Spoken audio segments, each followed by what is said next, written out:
Welcome to Before the Whispers, the radio-style prequel to Beyond Every Whisper. Please tune in to Before the Whispers on Spotify, Apple Podcast, and YouTube for the continuation of today's story, as it helps produce Beyond Every Whisper's cartoon pilot. Snap your fingers for the wonderfully talented voice actors and all of their hard work. And lastly, thank you for tuning in. Episode 1, Something Incredible. We begin our tale in the small town of Kodiak, Alaska. Per stereotypes, Alaska is viewed as cold, desolate, and practically off the map. Despite this fact, it is here that all of what I'm about to cover takes place. In particular, a white 2-story home with 4 bedrooms. Here resides the 6 members of the Whitaker family. Mela and Maverick, the parents who, despite their nearly 25 years of marriage, are estranged.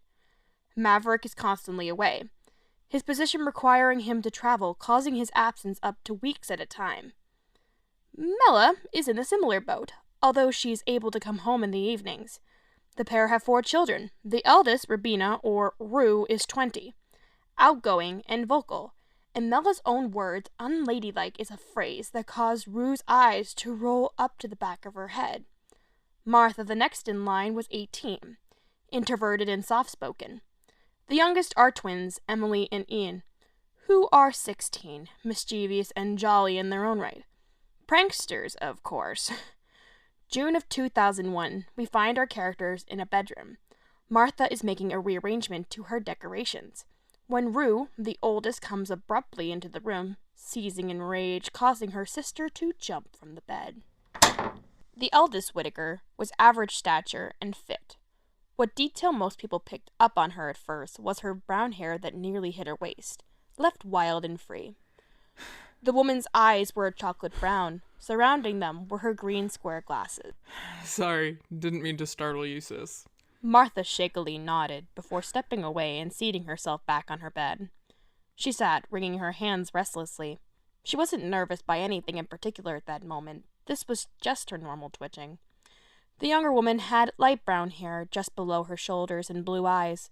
Unlike the darker Italian skin of their family, Martha was considerably pale with a smaller frame. Her face and arms sprinkled in freckles that became very prominent when her face flushed. Being an adult sucks. Especially in Kodiak, Alaska, or Timbuktu, whichever one you prefer. Knock, knock. Who's there? The door. The pair entered, a set of twins. Ian, the male twin, was shorter compared to others his age, with jet black buzzed hair and brown eyes. His twin, Emily, looked similar. Same color hair and eyes, her hair styled in a pixie cut, and with the inclusion of her wide-rimmed glasses. In general, despite being fraternal twins, they were shockingly close in appearance. So, how was work, Rue? Terrible. Like I just told Martha, we live in Timbuktu where nothing ever happens. And it's not like there's any tourists around here to really chase out. You guys are bored too, huh? You're not wrong.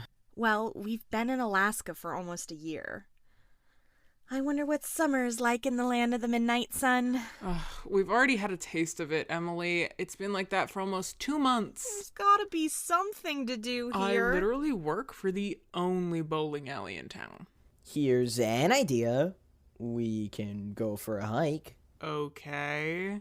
In the woods surrounding the property. We're the last house before the forest begins, and then there's no house for half a mile. I guess it's worth checking out.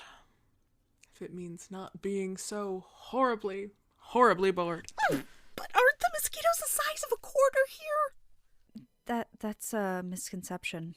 While Alaska is known for having large mosquitoes in certain areas, most are average-sized, like they were in Connecticut. Anything but staying in this house, I guess. Let's do it. It was settled. The group prepared themselves for the journey and began the stroll in the forest, searching ultimately for that source of enrichment to the quiet life in the countryside. Trees, trees, trees, grass, Oof. root. Ouch. That was a wasp, I think? It, It was indeed a wasp. It had landed on the bridge of her nose. Ugh, there's nothing out here. How long have we been out here? Check your watch. I tried, but it's not working. The hell is wrong with your watch? It was fine before we came out here. Martha, have you been keeping track of the miles in the forest? Yes, we've walked roughly 2 miles. What? The realtor said that the forest from our house to the next house was only half a mile. Now you're saying we've gone 2 miles into the forest? That's what my GPS watch says. I started tracking once we entered the forest. Hey, does anyone else have this funny feeling?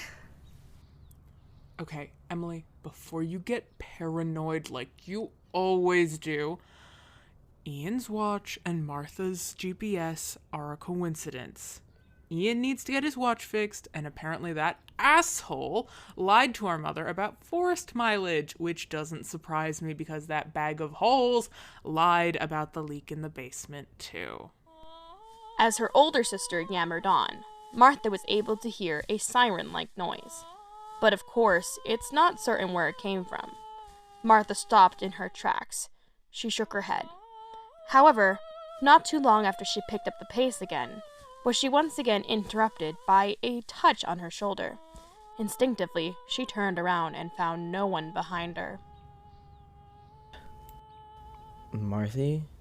What was that about? Am I the only one that... any of that?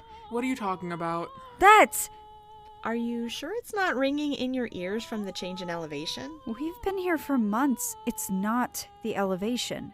Hey, wait. I hear it too. You both are delusion. What the hell is that? Where is it coming from? She took a run away from the other three towards the direction of the sound. It had got louder as the other three trailed behind. Emily, however, had no idea what the deal was. Where are you guys going? The four trudged through the woods further, coming to a stop when Martha reached a certain clearing.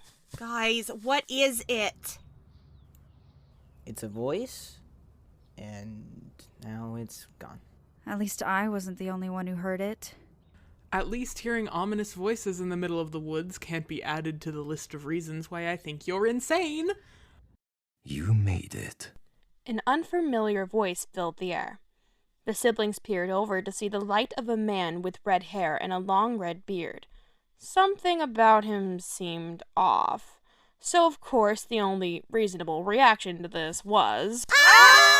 Yep, of course. The four, in understandable fear, began to run away from the man, choosing to hide behind a tree nearby. Oh my gosh, what the hell was that?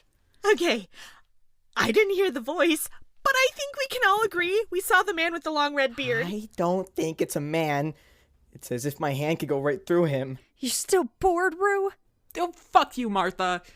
Go back to not understanding social cues. I apologize for startling you four. It was not my intention. Is it still there? Still here. I'm not your enemy. Please, come see me. I wish you no harm, young Whitakers. He knows her last name! Despite being one to run away from situations of this caliber, Martha took a step towards the mysterious creature. What the hell are you doing? As Martha started to study the visitor, the other three stared at each other, and then followed their sister out into the man's point of view. There. Was that so bad? Not to be rude and all, but who are you? I think she also means, what are you? Those are fair questions, and that was a reasonable reaction. I am Valley. I am the god of light. I am the son of Loki, who is the son of Odin, the father of magic.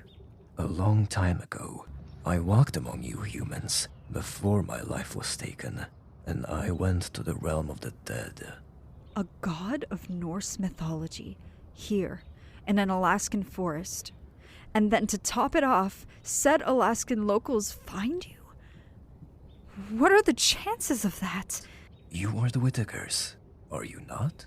Yes, we are. I summoned you for here. The vocalization? That was you? Correct, Ian. But why? Why couldn't I hear it? I am here for you four. To do what? I can explain, but allow me to give some context. Many years ago, before this region was known as Alaska. As early as 42 years ago? No, like a few centuries ago. The kind I dwelled among were a small portion of the population of the Seaward Valley, just a short bit after the United States acquired it from Russia. My people were simply known as mages. Mages harness some variation of magic or supernatural skill. Levitation, healing, light, and various other amazing blessings. While I was human, I was a mage of Berkano. Sorry, I don't speak that. Figured. Berkano is a power you would be familiar with, though. After all, it is the reason why you have a soul. It is why you were born, and it is also why you will someday die. Berkano is the power of the cycle of life and all its components, all of the aspects. With Berkano so strong, life can be forged. Berkano is the ability to create and destroy life. It can be very dangerous. Due to this and many other reasons, the village bore many enemies, such as the non-mages that seek to take back the forest. Magic wasn't commonly accepted among the non-magic, but the most deadly were the shadows. One particular shadow, known as Jack, appeared and destroyed all but a few of the already small village. A lot of the village had either died in battle or fled into your hometown just outside of the forest. I was the last one remaining. I used everything else I had except Berkano. However, I learned that day, the last day I spent as one in this realm, that Berkano is a power that not one specific man or woman in my time could possess. Even myself, a creature forged initially as a god. I died that day, using all that my body could possess of Berkano. With my last bit of strength, I casted the shadow into the night and twilight, and locked Berkano away in stone. Berkano is so strong that even though it was contained in the most durable object to nature, it broke off into 4 pieces. It remains in this forest, in the same place I left it, awaiting the right human being to wield its power. The prime person to contain Berkano is a group of people whose relationship is so strong that not even Berkano can break it off. Who better to do that than 4 siblings? That would be you 4, Emily, Ian, Martha, and Rue. You 4 are next in line to protect its power in the form I left it. Volley, you mentioned that Berkano is a power no one person of your time could possess. Does that mean that no one person can ever possess all of Berkano? I don't doubt that it's possible, Martha, but it is not a risk worth taking. Only if the shadow of Jack should ever return could one find a fair enough reason to try. What the hell are we protecting these things from? There are those that seek to steal its power, oblivious of the risks. Who is it? Someone is close by. You 4 must leave. Before Volley could explain himself further, he disappeared from their sight. Wait! Come back! You didn't answer my question! I didn't get to ask a question. Suddenly, a knife with a pink handle was tossed at Rue, narrowly missing her shoulder and hitting the tree aside her in her place. Look out! The 4 looked to the top of a hill in the forest. There stood 2 creatures, one pink and one green. The pink one was armed with a bow and arrow. That must be what Volley was talking about. We need to get out of here. The 4 began sprinting through the forest, hoping to near the exit. Their flight reflexes kicked in faster than the knife that nearly hit Rue. You mean to tell me we have to run 2 miles out of this damn forest? What even are those two? I think they might be robots. Don't know.